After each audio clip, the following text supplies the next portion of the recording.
Narcissists, they don't feel loss at first because what they feel when you're gone is disbelief. And at first, it's almost like the universe has committed this clerical error. It's like this glitch. Because narcissists, they're wired to think people are interchangeable, like batteries, where they can drain one, swap it out, they keep their machine humming. So when you leave and the next person doesn't work, their mind doesn't go into grief. It goes into confusion.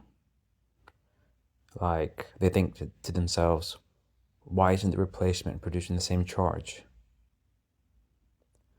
So they replay the formula that they used on you. You know, the charm, mirroring, urgency, control. It should work. You know, in their mind, it's always worked. Why won't it work now? But the room stays cold. The laughter's not as robust. It's more thin. And the admiration they get from this new person, it doesn't feel earned. It feels borrowed. And that's when irritation creeps in. Not because they miss you, but because reality is just misbehaving. Like, what the F? And then the quiet panic sits in. Because narcissists, you see, they don't experience people as people. They experience people as regulation systems. Because you regulate their self-esteem, their image, their emotional temperature. You knew how to anticipate the storm before it broke. You translated that chaos of theirs into coherence. And without you, the noise comes back. And to them, it's loud, relentless, unfiltered.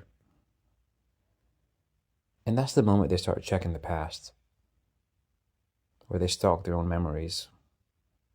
Pretty much the way that a burglar cases a house they've already robbed. Not because they miss you, but because they're just looking for that missing component.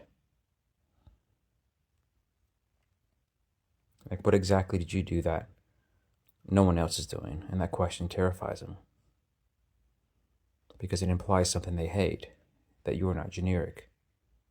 You were specific.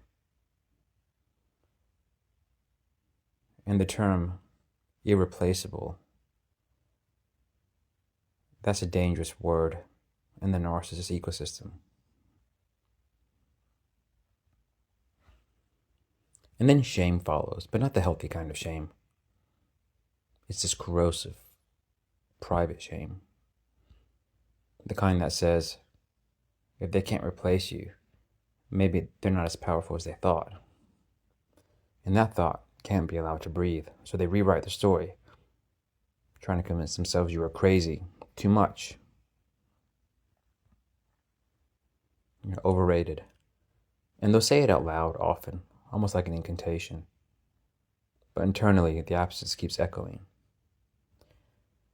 And here's the cruel irony. They feel your absence most when they're being adored by someone else.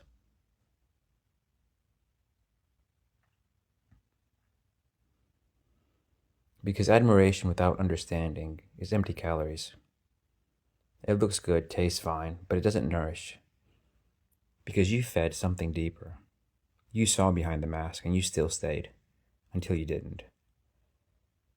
And once someone has experienced that level of attunement, even a narcissist can't unfeel the downgrade.